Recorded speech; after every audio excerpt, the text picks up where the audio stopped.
If you're watching this video now, it's probably because I'm cowered in some corner, crying or all emotional because the subject of Roy is very emotional for me.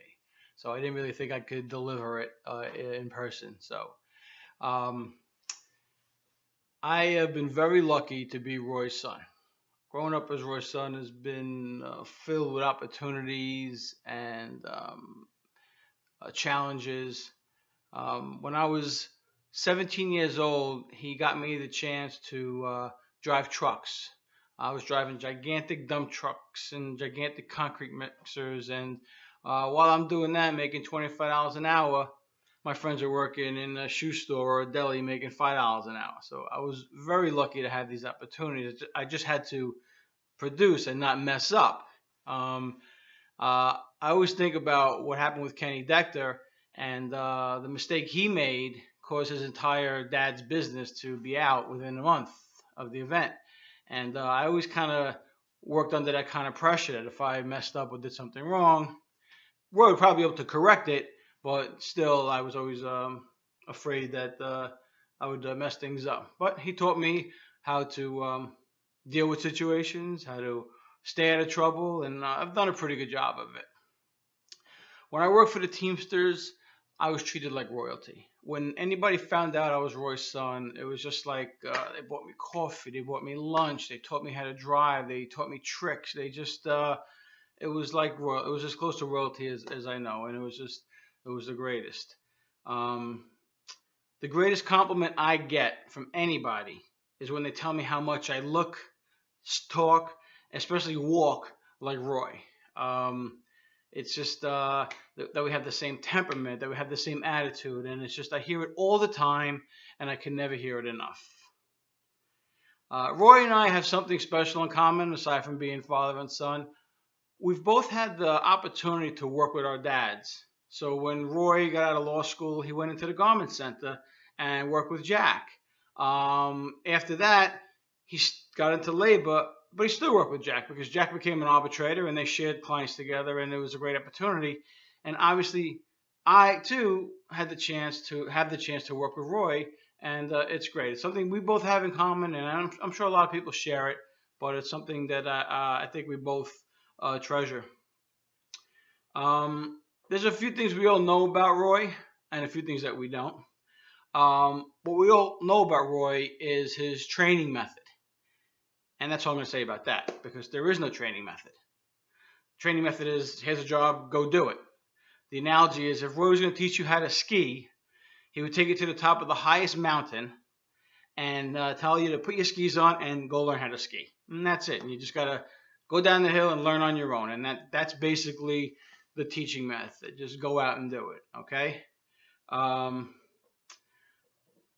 this is definitely true for Rick and I, but Roy taught us and probably most of us in this room how to read and write legal contracts professionally.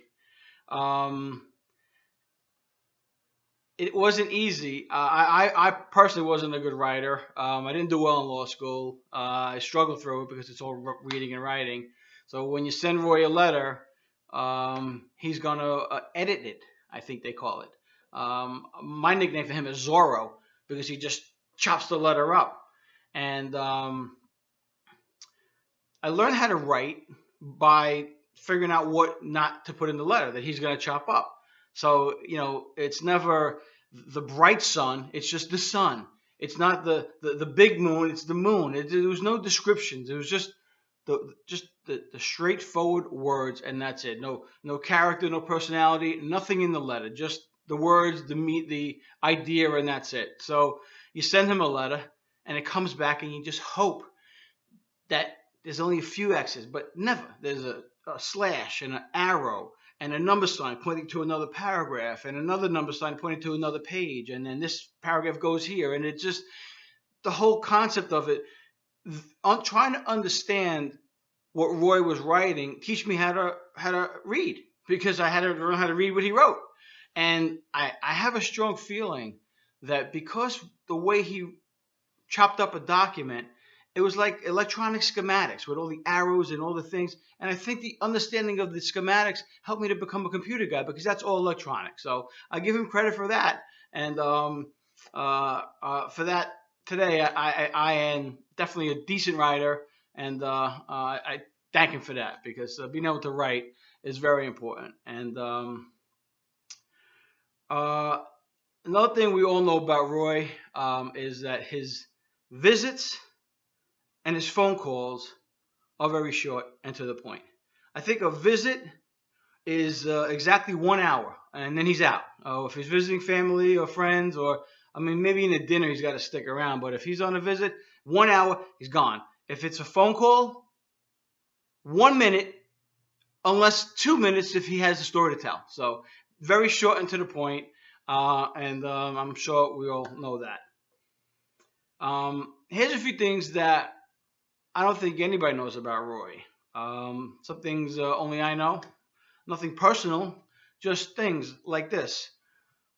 Roy went to law school twice, and I don't think many people know that.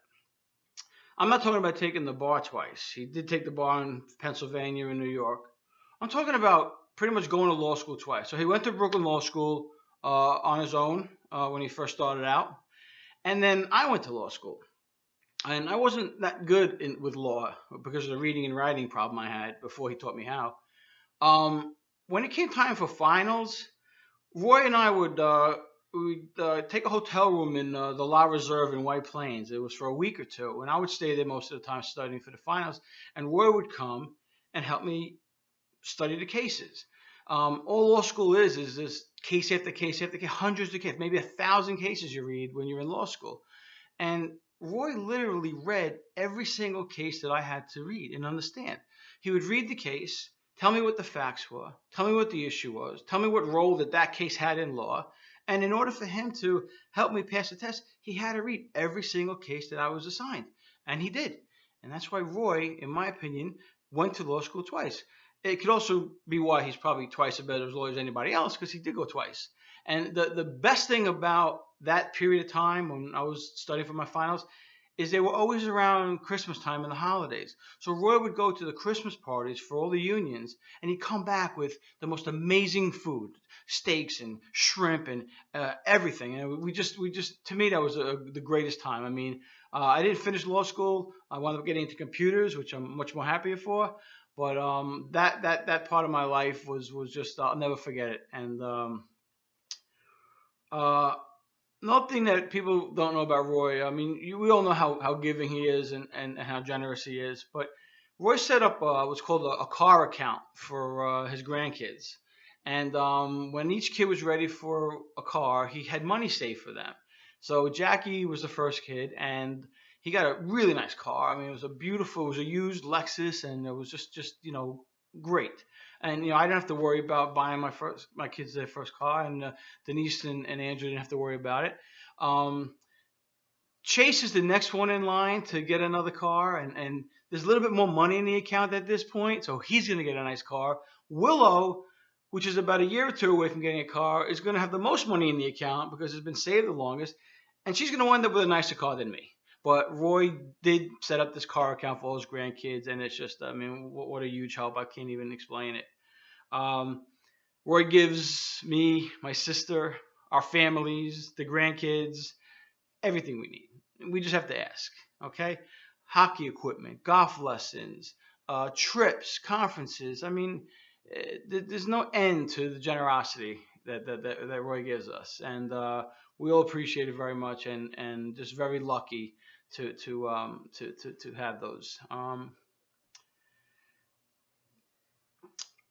I know that we've all been very fortunate to be able to work with Roy um, and continue to work with Roy because I'm not sure why this is really called a retirement party because Roy is not retired. Roy will never retire. He might be working harder now than when he was working. Um, uh, he's taught us all how to conduct business, how to understand law, how to act, how to react, and most importantly for me, he taught me how to deal with the tough situations that life presents. And he made me a better person for that, which I'm very proud of. Roy is a great dad. He's a great grandfather. He's a great boss. He's a great attorney. He's undisputably the greatest labor lawyer in the history of the labor movement. He's a great partner, a great mentor, a great friend, a great advisor, and most importantly, Roy Barnes is a great man. Here's to Roy. Enjoy your retirement, and thanks for everything you've done for us.